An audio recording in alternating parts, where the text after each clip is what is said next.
అది మనం మధ్యాహ్నం వండుకున్న అన్నం అయితే చాలా బెటర్.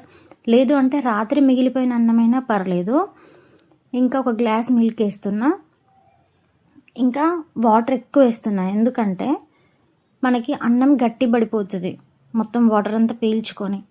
అందుకని ఎక్కువ నీళ్ళు వేస్తే మనకి మజ్జిగ ఎక్కువ వస్తుంది మార్నింగ్ అయ్యేసరికి. ఇంకా తోడు కోసం మనం పెరుగు ఒక 3 to 4 స్పూన్స్ వేసుకుంటే సరిపోద్ది. దాని తర్వాత ఉల్లిపాయలు,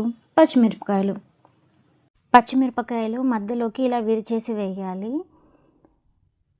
3 to 4 పచ్చిమిరపకాయలు వేసేసుకొని ఒక వైట్ క్లాత్ కానీ ఏదైనా ఫ్రెష్ నాప్కిన్ ఏదైనా ఉంటే దాన్ని మన కుండ చుట్టూ కట్టుకోవాలి.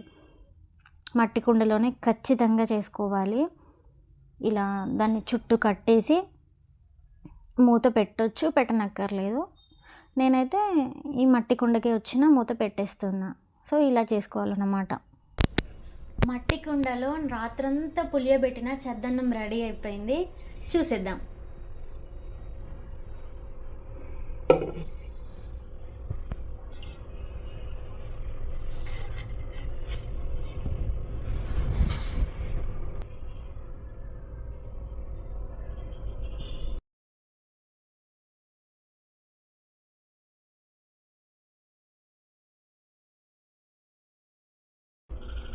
చక్కగా కలిపేసుకొని తాగే ముందు సాల్ట్ వేసుకొని తాగాలి.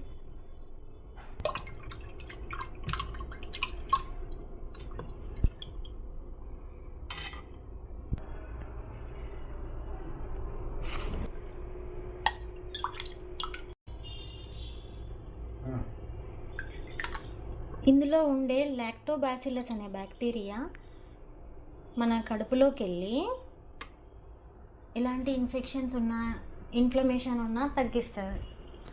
మనకి ఎక్కువగా ఫీవర్స్ వచ్చినప్పుడు ఇది ఒక్కసారి చేసుకొని తాగితే చాలా వరకు బెటర్ అవుతుంది మనకి.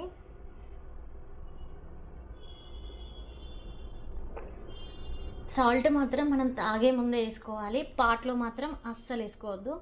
మస్ట్ ఏంటంటే ఖచ్చితంగా మట్టి కుండలోనే చేసుకోవాలి. మట్టి కుండలో అయితేనే మనకి చక్కగా పులుస్తుంది. మట్టి కుండ నుంచి ఎయిర్ అనేది లోపలికి వెళ్ళడం వల్ల మనకి బ్యాక్టీరియా అనేది మంచిగా డెవలప్ అవుతుంది. Thank you for watching. ఇలాంటి మంచి హెల్దీ రెసిపీస్ కోసం, పిల్లలకి సంబంధించిన హెల్దీ టిప్స్ కోసం